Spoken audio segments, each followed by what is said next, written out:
Voyons maintenant le pardon des péchés dans le récit du prophète Jonas. Donc, on est sur l'histoire de Jonas. Et il y a un passage qui va vous surprendre tout à l'heure. Jonas a été envoyé à Ninive. Vous connaissez l'histoire. Déjà, on peut mettre Jonas 4, verset 2 là. Jonas a été envoyé à Ninive pour aller annoncer au peuple de Ninive que, attention, si vous ne vous détournez pas de votre mentalité pour regarder à Dieu comme votre sauveur, vous allez périr. Et pourquoi Jonas a refusé? Jonas ne voulait pas partir. Parce que Jonas savait que s'il allait, qu'il leur annonçait la nouvelle, ils vont se repentir et Dieu va leur pardonner. Donc Jonas ne voulait pas. Un prophète de Dieu. Imaginez, un prophète de Dieu à qui Dieu donne la mission va annoncer mon pardon à ce peuple. S'ils reçoivent mon pardon, ils seront sauvés. Le même message a été donné à Noé. Dis-leur, entrez dans l'arche.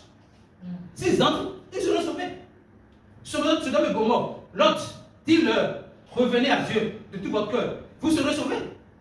Les gens refusent. À Ninive, contrairement à Sodome et Gomorrhe, à Ninive, lorsque Jonas est parti, qui lui a annoncé la nouvelle, tout le peuple s'est incliné devant la bonté de Dieu. Et Dieu a pardonné le péché. Maintenant, après le pardon du péché, Jonas se fâche. Il dit, il implora l'Éternel et dit, ah l'Éternel, n'est-ce pas ce que je disais quand j'étais encore dans mon pays?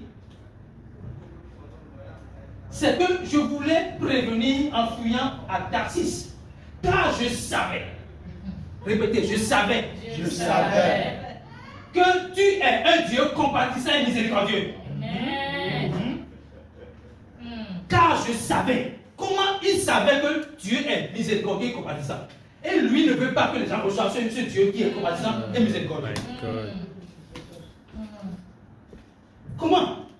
Je savais que tu es Dieu compatissant et miséricordieux, lent à la colère, riche en bonté, et qui te répand du mal. Écoutez bien, on va dire. Lent à la colère, j'ai expliqué ça. Il est patient infiniment.